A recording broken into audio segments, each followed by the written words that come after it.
नमस्कार, स्वागत है आपका मनी 9 पर। मैं हूं आपके साथ अंकित राज सिंह और आज की इस वीडियो में हम बात करेंगे ज़ीरोधा के फाउंडर नितिन कामत के एक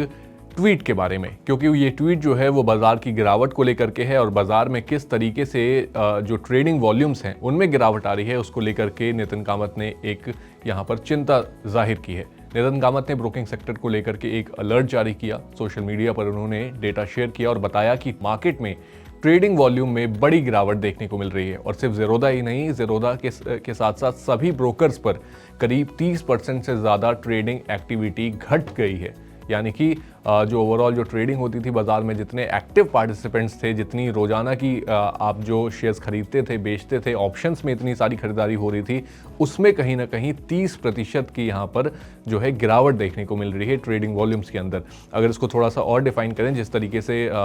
नितिन कामत की पोस्ट में किया गया है, उन्होंने ऑप्शंस के टर्नओवर और इक्विटी के टर्नओवर को अलग अलग चार्ट्स के जरिए दिखाया और उसमें जो बातें निकल के आई, वहाँ पर ऑप्शन टर्नओवर जो है उसमें करीब 46% तक की गिरावट देखने को मिल रही है और इक्विटी टर्नओवर में करीब 42%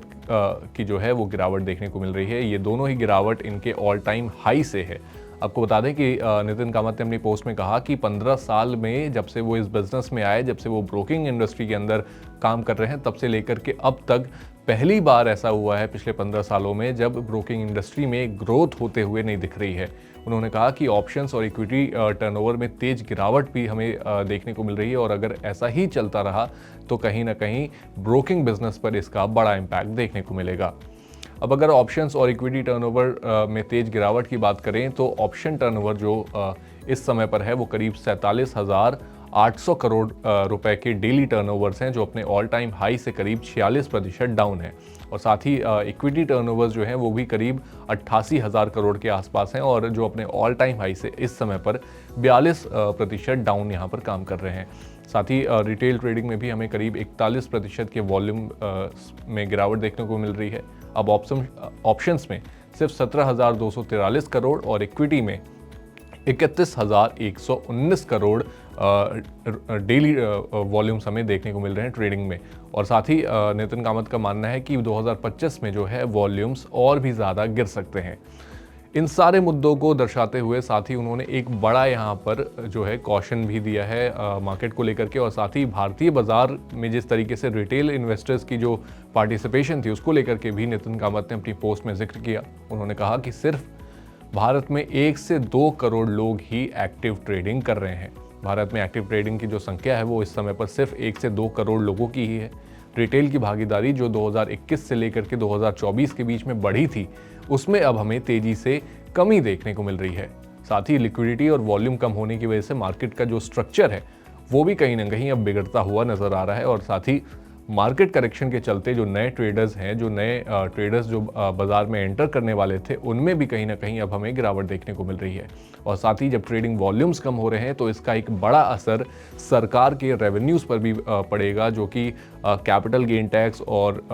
जो सिक्योरिटीज़ एंड ट्रांजैक्शन टैक्स पर जो डिपेंड करती हैं अपने रेवेन्यूज़ के लिए। तो नितिन कामत ने अपनी पोस्ट में बताया कि इस साल सरकार को सिर्फ और सिर्फ 40,000 करोड़ या उससे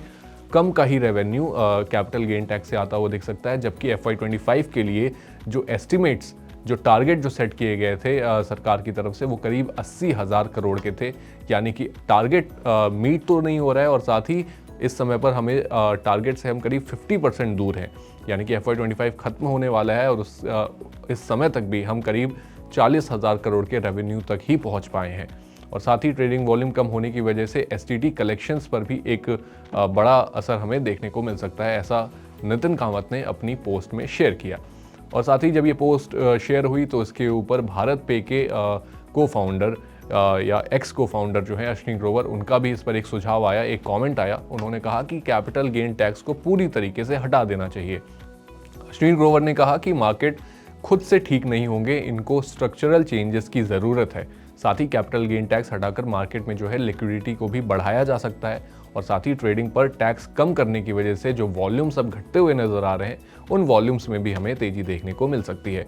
तो ओवरऑल बाजार को लेकर के जहां पर एक तरफ ब्रोकिंग इंडस्ट्री जो है वो भी कहीं ना कहीं कॉशियस है, उनको भी ये डर है कि जो ब्रोकिंग इंडस्ट्री है वो कहीं ना कहीं घाटे में जा रही है और सरकार पर भी इसका असर जो है उनके रेवेन्यूज़ पर भी देखने को मिल रहा है। आपकी बाजार के करेक्शन, बाजार की गिरावट को लेकर के क्या कुछ राय है, आप हमारे साथ शेयर कर सकते हैं। साथ ही अगर आपको ये वीडियो पसंद आई है तो उसे भी लाइक, कमेंट और शेयर करना ना भूलें और हमारे चैनल Money9 को सब्सक्राइब कर लें ताकि कोई भी और अपडेट आपसे मिस ना हो जाए।